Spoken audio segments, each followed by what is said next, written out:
Hey, what's up, guys? This is Chris. You know me from Conversations with Chris, and now I'm the host of the Real Estate Podcast. And this podcast is brought to you by my homies over at NewToMedia.com. So go check them out. Each and every realtor that I'm looking at speaking with is going to be an amazing conversation. You guys are going to want to be here for this one. Trust me. Tune in, hit up New to Media, be on my show, the Real Estate Podcast. Let's do this thing. Namaste. So I was reading all your information. You sent us obviously the most information I've ever seen in my life. So kudos to you for being prepared. Could probably use somebody like you in my life. I don't read, don't write, don't type. Those things are hard for me. So I was very impressed by all your stuff. But what I'm going to do is let you explain to the audience, because the big part about what I think is missing that we need to get into with the real estate podcast is getting to know the realtors. I mean, what you usually see for realtors is like a picture of somebody that probably was taken 25 years ago, Right. and then houses. You don't ever get to know the realtor, and you're really hiring people just based on the idea that all realtors are created equal, which, what they call the person who finishes last in medical school? No, I don't. Doctor. Yeah. So, just as a keep that in mind next time you go into the hospital, ask them where they finished. I do it a lot. They don't like it, but so my point is that we can do this the right way and make it all streamlined and organized, and that way it's like nice and clean. And I will say, if you're going to host these mics, great, cuts out a lot of your residual background noise. Headphones are nice because you can hear only the person instead of everything else that's going on around you. Even now, are you using your computer? I'm using an external camera. Do you have plug-in headphones? No, I just have the Apple AirPods, but they're not. Okay. Even if you don't get the big ones, just go old school, like the old school plug-in Apple ones. Yeah. Because anything plugs in, Bluetooth is terrible. You get echoes. So I can trust me. I can tell you're the type of guy who wants it to be perfect. So I'm going to give you all the good info. Oh yeah, I was already scoping out mics the other day. This is what you want. Sure. It's called the Shure 310 or something like that. But if you look it up, I think it's about $500. But it's literally just a plug and play. And the headphones plug into the mic. It all plugs into the side of a computer. And it's literally the easiest, cleanest, clearest. And you can't hear any outside extra noise. So it's nice. The easiest setup, too, it sounds like. Yeah, I mean, and then if you're sitting still in the same place all the time hosting, then you're not going to have any issues because everything's already in place. I'm traveling right now, so I'm actually working on putting together like a pop-up build out room type thing, so that it's all consistent. But it's obviously a work in progress because none of the stuff that I come up with ideas for did they made yet, which is good for me, I guess. So we'll go ahead and get started since now you're nice and relaxed, comfy, and good to go. One last question for you. Extracting audio, does this have an MP4 at the end of it? It does have an audio only. It does? It does, because that's what I run through Spotify. Do you know what file type it is? I do not, but I can look. I don't know if I can look and find. I'm just curious because I'm gonna start an Apple podcast as well and get on that platform. And I think they only accept a couple different. I mean, I can convert it, I guess. Yeah, you'll be able to convert. I'm sure it's an MP4 or whatever you want. I think it has an export. Honestly, we're not like sold on this platform. So if you find something else out there that seems to be more functional, let me know and I'll play around with it and see what comes out of it, because this is something Zach tried and seems to be working okay. But obviously you're having hangups. I've had some hangups with it. I'm still trying to learn how to change all the coloring and the pictures and all that. Plus, I'd like to have like a video rolling across the top of the screen of like your houses and your neighborhoods and the things you're talking about, because it would make it more effective for people to see that information, but also hearing you talk. You know what I mean? Because they want to know the realtor. I think it's important. And too often and for too long, realtors have hidden behind their image and not who they are. Who they And are. I think the market's so competitive now, and especially with all the changes, that it's time for people to start, knowing their realtor. And this could be the way they go about getting to know them. Oh, don't like that guy. You know what I mean? Or don't like that girl. Well, part of it's up to the realtor too, though, I would say, right? It's up to us to also kind of set that table correctly, for people out there. Yeah. Because they don't know what the norm is, right? But if we kind of guide them on it, then it probably will work out. I think too, having a platform already built where we can go, hey, go to the Real Estate Podcast, and you'll be able to hear all the realtors from all around. And there's picture of you, and you're in Dallas now, yeah. Yep. Dallas, and so there's a picture of you. They click on it, your video opens, they get to hear you. If there's one podcast, two podcasts, three whatever, there they are, and now they get a chance to get to know the realtor plus the area, and then that way it's like, oh, okay, yeah, this guy seems like somebody I could work with, because I don't know about you, but probably 90% of the people I've sold homes to, they found me on realtor.com or wherever, and I had no real idea who I was or how talented I was or how good I was. So I think that giving people the best of the best online and giving them a platform to be able to reach people will be huge. So Nice. that's all part of the goal, and I'm telling you that because you're really good at the research and organization stuff. So I'm going to try to utilize you for that stuff because You got it. It's always been kind of a forte of mine. So yeah, no, I would hire you to do my science fair project all day. I don't know if you have kids, but they're so stoked. no, not yet, but I can only imagine. So tell me, Justin, about you. Tell me how you started into real estate. Tell me what. I've read the bio, but the bio is boring, right? We want to hear you talk I was about you. just whatever. Yeah. Yeah, blah blah blah. So here's what I'll say, Chris.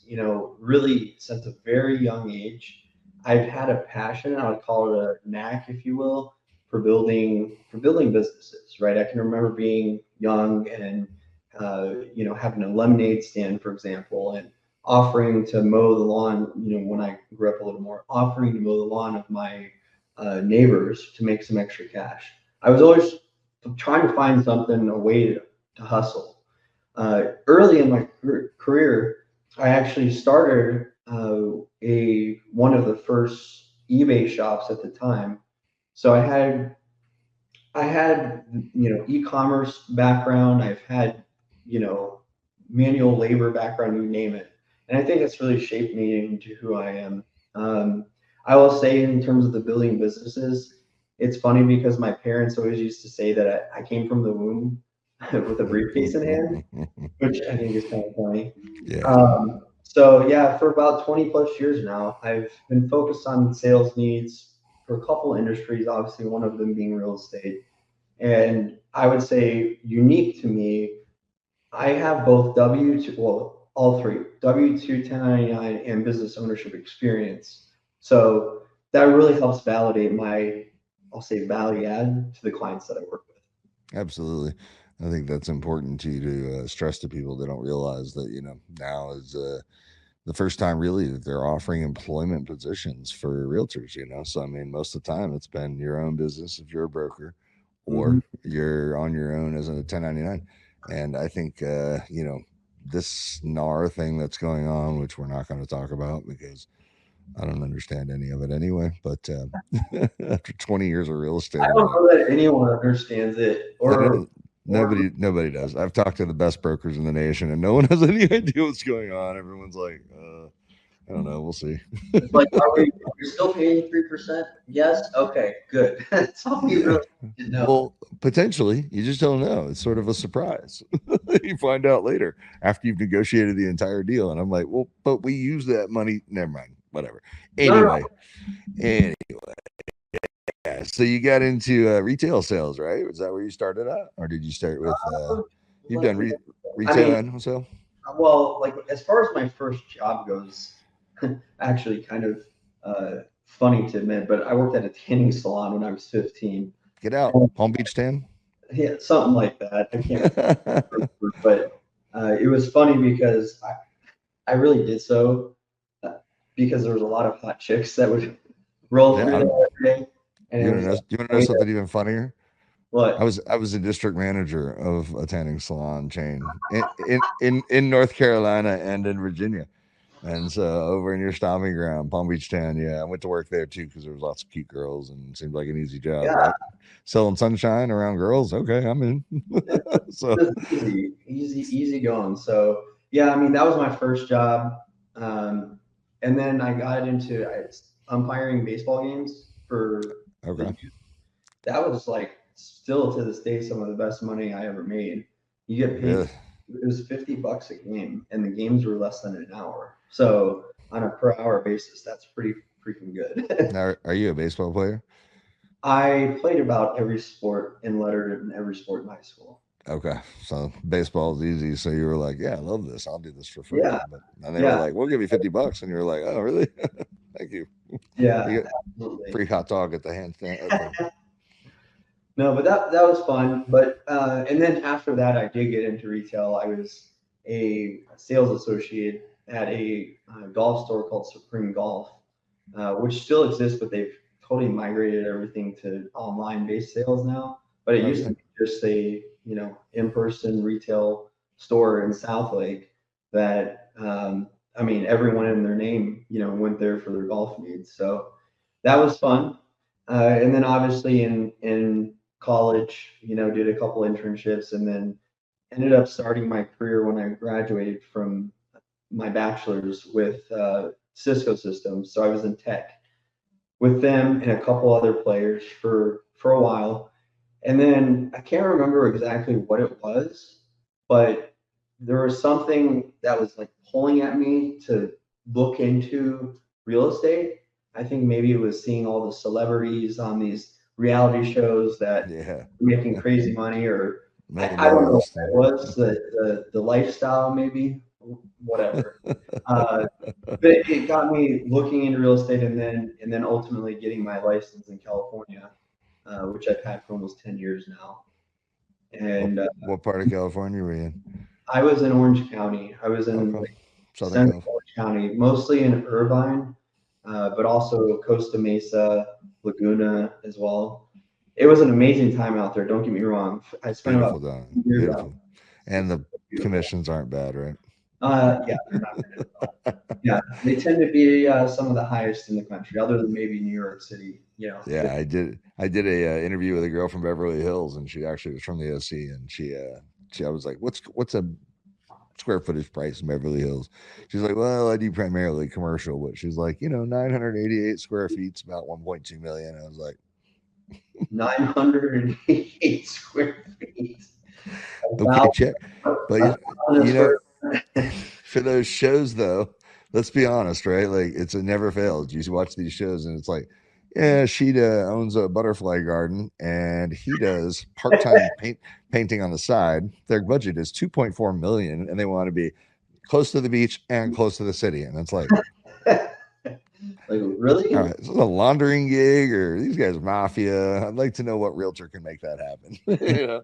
I'm gonna need to see some pay stubs. There are them though. I mean, there's plenty of them that are wildly successful, and Yeah, yeah, yeah. So you started out in Orange County, I real did, estate wise, I and then did. from there, where'd you transition to? Um, well, I ended up moving back to Dallas a couple years ago, Okay. mostly to be closer to family, wanting to start a family of my own. Although we haven't yet, would like to at some point in time, and being close to family kind of helps with that.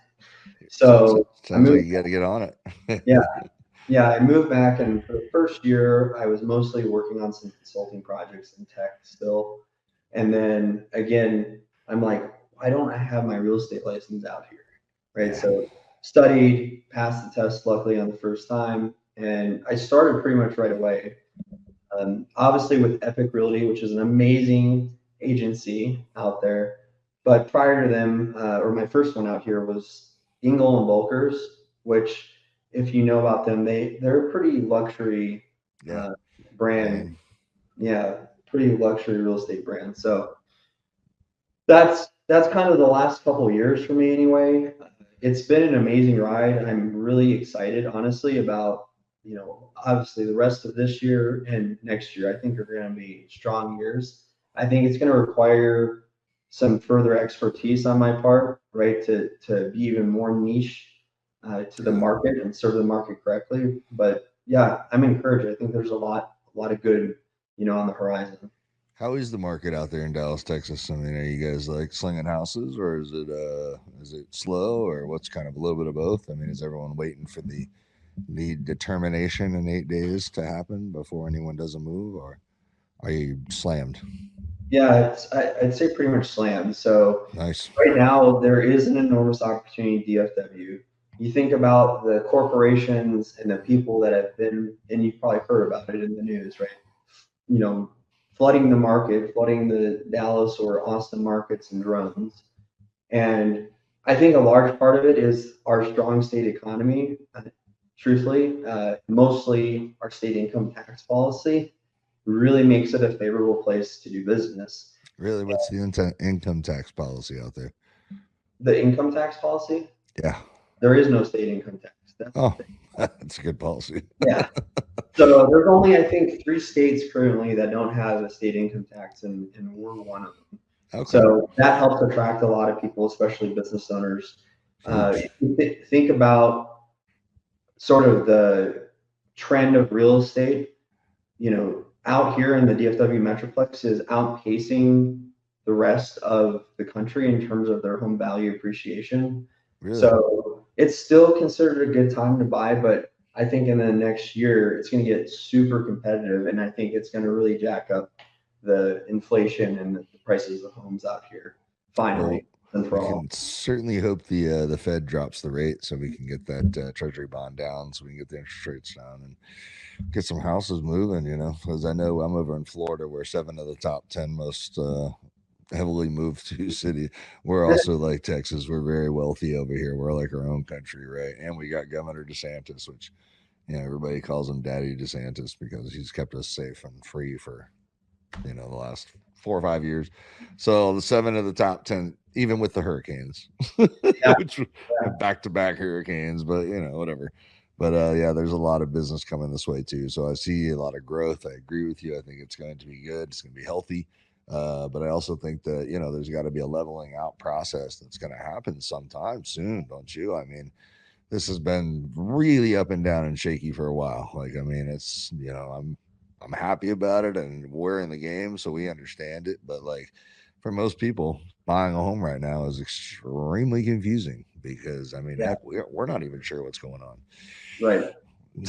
So, what kind of advice would you give somebody that you haven't spoken to who's never bought a house? Which those are my favorite, by the way, because they're the most grateful. They're Yeah, like, man, I didn't even know I could qualify for a home. I never thought I'd buy a house. And you're like, I got you. You got a yeah, 750 credit score with $100,000 a year income for the last 10 years. You're golden. yeah. We're good to go. You're Good to renting. go. What are you doing? So, what would you give that person advice about moving to Dallas? What would you tell them is the most important thing? And you're Dallas Fort Worth, right? It's all the same thing. Uh, I mean, we call it the DFW Metroplex, Dallas Fort Worth Metroplex. So it's about the same in size as LA Metroplex. So it's pretty expansive. And Houston has a pretty large Metroplex too. I would tell them if they're even evaluating coming to Texas to really focus on the Dallas and the Austin markets and determine which of those markets, is a better fit for them.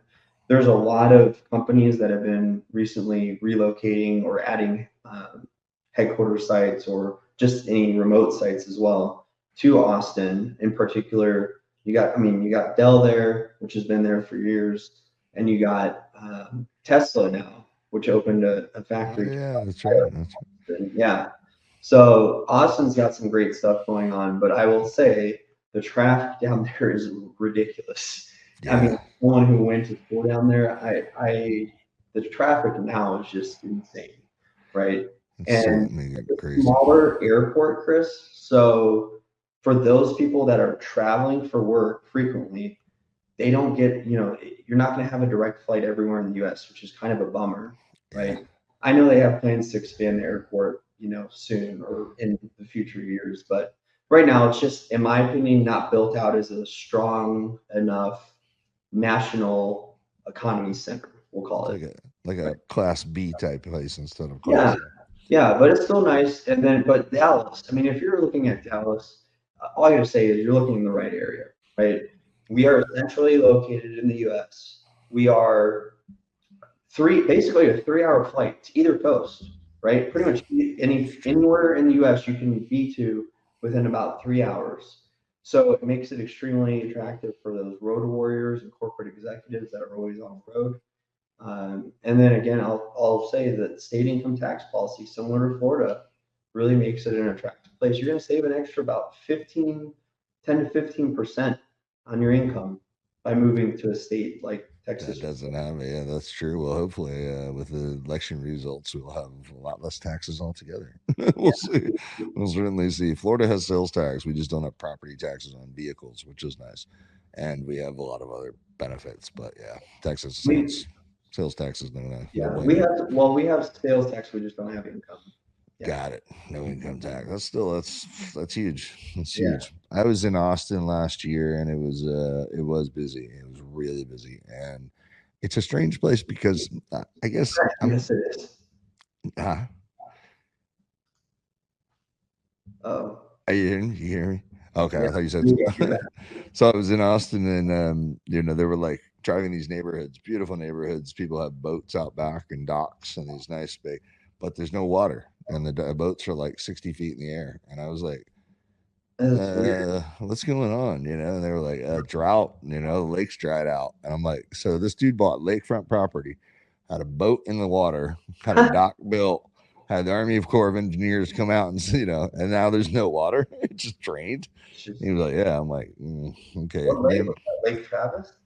I have no idea. I was driving past it, and someone who was hosting me was like, I was like, is that boat floating in the air over there, or is that me? And that I take too much medicine. And he was like, no, there's definitely a big water shortage out there. So the way that the media portrays Texas, you guys just have nothing but illegal immigrants running across the border, taking over everywhere. Like it's funny when they do these when I host podcasts and talk to people around the world, they're like, nah, it's nothing like that. You can still come to LA, you can still come to Chicago. It's like everybody makes it seem like there's this just massive migration, but I guess that's not at all what's going on down there. So Dallas Fort Worth, the biggest airport in Texas. It is. It's the biggest Okay. airport in Texas. It's now the second largest airport in terms of number of flights they have per day in the Really? U.S. Only Next, Atlanta, if you can believe really? it. Yeah. Where's Orlando? Orlando's got to be close. We're pretty big. We got three. Yeah, I mean, Orlando's a nice airport. It's not like on the national level. I mean, you've got O'Hare in Chicago, the extremely busy airport. Yeah, that's Oh, true. yeah, obviously. You got John F. Kennedy in New York, right? Miami is a huge hub, obviously, because it's gateway to the Caribbean. So, yeah, I mean, you have some mainstay staples across the U.S. Yeah, I think that'd be a good way to market too, is if you went after people like business people that travel a lot, go on LinkedIn and find people who have high traveling jobs, and looking, hey, did you know that we have these properties available down here by one of the busiest, second biggest airport? And because you could probably catch 100, 200, 300 flights a day out of Dallas. Plus, I Oh, know it's probably a ridiculous number. I'm not savvy on plane rides, but I've done a lot of them. I just don't know much about how many are at an airport. and most people don't know, by the way. I mean, the only reason I know, to be honest, is because my dad was a corporate executive So forever. how many are there? How many flights a day go out of an airport like It's that? like 500, uh, 500 a day. roughly now. It's been that way for a while. And my dad has literally 3 million miles on American alone. So he has racked up the miles. He's seen the whole world. I mean, he's been to like over 50 countries. Oh, So nice. I've got 47 under my belt, so I'm right behind him. yeah, I got some time. 47 is a respectable number. Yeah, well, I started early, the military, that kind of thing. But Yeah, if you're uh, including military deployments, yeah. yeah, I lived in Japan for 3 years, so I was over there from in the '90s, and it was crazy. Asia was fun. So I got to, because in Asia, if you're over there, it's just like being in Florida. You can hop around the Caribbean pretty easily. Over there, Mhm. it's the same thing, just Philippines, Thailand, et cetera, et cetera. Did you meet Bali's amazing. samurais while you're there? I did train kun is it kun no kunda no whatever their sword training is called. That yeah, I met some met a few of the Nice. mafia members, the big time. You know, I can't go anymore because I'm all and I have a Japanese sleeve, which is big time no bueno with the yakuza. So but the Because Japanese we're believed in tattoos, no? they do, but only for them. You're not allowed. You're not allowed to have them unless you're a part of their group. So yeah, and then, I mean you can have tattoos, you just can't have sleeves. Yeah, can't be visible sleeves. So I don't know. Things probably have changed since 1999, but I don't even know what year it is. That's 25 years ago. Jeez, man, we're gonna. So Different. now in where you at? Dallas. Yeah, Dallas. So is it now better a time to be buying a home, or should people be waiting for after the first of the year? Okay, After the so I election? get asked this question daily, and I'm sure you do too. And my response is pretty consistent and has been for the last couple months, which is right now there's been a softening in the market, to be honest, where there's higher inventory than there are sales going on. So when that occurs, it's more of a buyer's market. So right now it's slightly a buyer's market. But as we talked about earlier, if they do another interest rate cut or two next year, even end of this year, it's going to cause the market to get flooded with buyers again because they're going to think, oh wow, I can get a better deal on interest rate. Now we're talking. Now it's 6% or 5.5%. God forbid. Which honestly, I think if they slash it that low that quickly, that's going to be problematic for us in the future. But Yeah. nonetheless, people are going to flood the market. So right now, my advice is like try to get in something.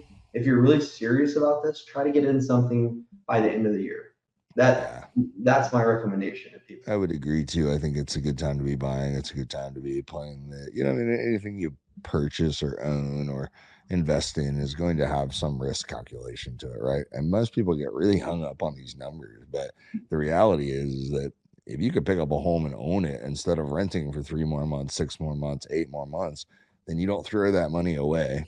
So even if you paid a point higher on your interest rate, you're going to still save money long term. People get kind of hung up on it's a quarter of a point, and I'm like, we're talking about $12. Like it's minuscule compared to what it appreciates at an average of 4%, 5% for the last 70 years. So I mean, as long as you're in that range, and if you've got a mortgage under 4%, you're in great shape because you're borrowing money for free. Yeah. But also property taxes may be going away, right? Is that on the table too, or is that just another one of those? I don't know. I've heard every tax is going away, so I don't know how that works. I don't know about that one, to be honest. I haven't heard anything that has said that they're going to do away with property taxes. I mean, the property taxes in Texas are actually pretty high comparatively speaking. That's the one area where they get you is they don't have the state income tax, but they charge we're gonna use it. We're gonna use a realtor term real quick for everybody who's non-realtor. What is the millage rate for where you are? What is the what? Sorry. The millage rate. What's your millage rate for calculating your taxes? They're like 18. 1.25% is pretty common. Places like South Lake, which are pretty wealthy suburbs, I'll say, are as high as 1.5%. Okay. I mean, and if you're thinking about that, the average home price in South Lake, for example, is 1.2 million right now. So wow, that's a lot of money in property. What's that buy you? What kind of property are you looking at for 1.2? Probably a 4-bedroom, 3-bath, or maybe 3.5 bath. Under 4,000 square feet. So probably 3,000 to 4,000 square feet. You got some property? I do. Well, we're working on it. So working on a few places actually as investment properties for our portfolio. Now they say there's a more tigers, Bengal tigers, I guess, in Texas than there are in the whole world combined. Okay. Do you ever see a tiger? I've seen a tiger. I've seen a Bengal tiger. I've seen. But they're not like roaming around in Texas. I mean, that seems chaotic to me, but I don't know. I've never seen one roaming around, but I will say, having grown up at a home where we had 2 acres, which it's pretty good size, right? And there was a forest, basically like a forest that behind the property. So we got all kinds of critters, coming and going as we grew up. And now it's funny because my parents have installed Nest cameras across the whole home and outside. So they literally will look at, oh my God, look at the visitor that we had last night. It's funny when you get retired, you get to the point where you literally check your Nest cameras every day to see what happens. And you're like, what did you do today? Well, I checked my Nest cameras this morning. You won't believe it. A fox got into my bird pen. It's like, that's all we have to worry about when you're retired, So it's like people look forward to it. I'm like, hold on. There's a lot of good value to working. So a lot of good value. So 1.25, that's basically our middle of the road. What if you're a first time home buyer? There are a lot of programs out there for those guys. There's some programs, down payment assistance, but they come at an expense. They usually have higher interest rates, so you're kind of foregoing one for the other. But there are some programs out there. I really lean on to be honest, I have a lending broker that I met a couple of years ago, and he's just phenomenal. He's super quick. Because sometimes you get a person that looks at a property and they love the property, but they're not pre-approved. Right. And then it's like if you take another week to pre-approve them, they lose that spark, that fire for the property. So one thing I've tried to do, especially in the last couple of years, is be super timely about the pre-approval. If they say they like a property, I'm trying to get them pre-approved that day. Yeah, right? I think that makes sense. Why? How do you know? If you go shopping for groceries, you don't just figure out how much you're going to spend after you've shopped. You know what I mean? Like you know in advance what your budget is, so you don't go over. But people do it all the time in the home world. And I'm like, you're looking at $500,000 homes, but you make $45,000 a year. I don't think that's going to work out unless you got a nest egg somewhere. So yeah, and the debt to income ratio, I think it's kind of a joke, right? Like a 40 or 45% debt to income. Most underwriters are not underwriting at that, but I've seen some that are.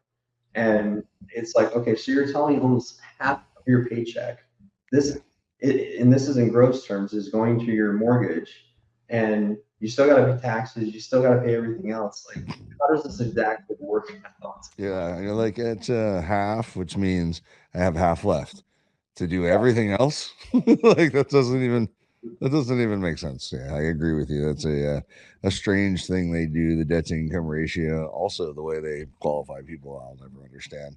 I've been doing it since 2004, and Wow. across the I've been around a long time, 20 years. More. You're not that old, Chris. Come on, give yourself some credit. I'll be 47 next month. Oh, wow. I've got a 27-year-old kid. Do you? Yeah. So I would have never guessed that. See, I was in the service in the 90s. That gives you some perspective, right? Like I'm showing my age, but I don't look it. I look nice and young and healthy, and that's what matters, right? Yeah. And you got that nice raspy radio voice. So. Yeah, the raspy radio voice. That's what we were talking about that earlier. So talking about Epic and all of the amazing features, and since you're one of my homies at Epic, because I'm with Epic too now, I love Epic. And if you guys don't know about Epic, tell me. Let's do a little plug on Epic. Why don't you give us a little rundown of kind of why you switched over to Epic? I'd love to hear your side of things. Epic is really positioned to be the prime agency it's basically built by brokers for brokers, right? Or built by agents for agents. For the first time that I've seen, it's an organization that has really put in the investments for agent success. If you just look at the tools we have access to, it's pretty ridiculous. I mean, we have AI tools, we have obviously CRM access, you name it, and it expands far beyond that. The benefits are amazing. You've got great leadership, and then you have a rev share plan, so you can actually buy stock into the company. And what I've heard anyway is that they're trying to go public in the next couple of years. So it's really a unique opportunity for people because it's not like most agencies where you can just make a commission on the sale of a home. You can make money like 10 different ways at Epic. Yeah, no, that's true. That's one of, and they simplified the process, in my opinion. I mean, there's so many new things going on and changes that when I saw it, I was like, done, easy, no brainer. You know, I mean, nobody else offers pet care. That's Pet care, I important. know that's crazy. Now child care. Child care, medical benefits, dental benefits. I mean, so good stuff. So for all you realtors out there that are looking to get on board with a 21st century real estate company, Epic is where it's at. Contact Justin or myself, and we'll get you involved. Anything else you'd like to tell us about the great state of Texas and Dallas area, and what you focus on? So, I mean, just to call out, I mean, there's great cities across the whole metroplex. You just got to figure out what your budget range is, and there's likely a perfect neighborhood for you. And in Dallas, you know what else? Great restaurants, believe it or not. We actually have great restaurants in Dallas. So a couple that I'll actually just mention is Joe T. Garcia's, which is in Fort Worth. For those of you familiar with Fort Worth, it's really been an iconic dining destination in Texas for over 100 years. Before, it was actually a Spanish house that they renovated and turned into a full-fledged restaurant. And they have this amazing garden, you know, in the back of it. And I've actually had the opportunity to eat back there, and it's absolutely spectacular with the way the lights are and just the privacy and the just the being a part of it in a garden. Ambiance, yeah, the ambiance was just excellent. So I'm sold. I want to go eat there now. Yeah. The other one I would mention is the feed store in South Lake. South Lake's where I grew up, so I know a bit about it. The feed store. Yeah, it's feed store barbecues, what they're called. Okay, so it's not like horse feed. Well, so the backstory is that this place used to be a pet store in the 90s. Okay. So my family and I moved to South Lake in 1993, and in '93 when we moved there, it was a pet store, and that's where we went to go get our pet food and pet, you know, stuff, right? And by '99, there was a lot of chains that were coming to town, pet store chains. So the owners smartly decided to pivot, and they turned it into a restaurant. And now it's, first of all, the food's amazing, but second of all, they've got the right marketing going on. So they're the exclusive food provider for the South Lake Carroll Dragons, which I will tout 8-time state champions. So I'm pretty proud of that. We're actually tied for the most amount of state titles in the whole states. So Midland Lee is the other one, but they're in a smaller division than us. Yeah, we're not talking about them. We're talking about the big guys. Yeah, the big guys. So restaurants are good, ambiance is good, layout's good, location's good. We got great travel. Price per square foot's reasonable. No income tax. Yeah. I mean, Justin's there. Do we need to sell anything else? I mean, I think we got it all right. We just get them in touch with you, right? That's it, man. Just let me know, and I'll take good care of you. In all seriousness, though, Chris, it's a great place to be. It's a great place to build a family, to raise a family, because again, the cost of living is still relatively low out here compared to some of the higher market areas. So it just and even if you're not looking to build a family out here, but you're someone that likes to travel, again, all the direct flights, not only across the US, but there's direct flights to many destinations overseas, right? You name it. Yeah. So straight I think flights. it's a great place to settle on. Well, I love Florida, but otherwise you sold me. We don't need both of us there anyway, right? We need to be split up, so that way we have some space. You need to spread us out across. That's right. Well, thank you, Justin. I know you're a busy guy, and I really appreciate you taking the time out today to talk to us. And we will promote all your stuff, get you in contact. If anybody's interested in reaching Justin, we're going to put a link down there. You guys click the link. You can go check out his page he put together, which has a lot of photos, videos, information. Justin is thorough, so you're going to get all the good stuff, and it's a good thing to have when you go to hire a realtor, and they're thorough. So detail oriented is key. So give Justin a shout. Make sure you go through our link. And Justin, thanks again, and we'll talk to you real soon. All right. Thanks, Chris. Great being on here today. Have a great day, bud. We'll see you.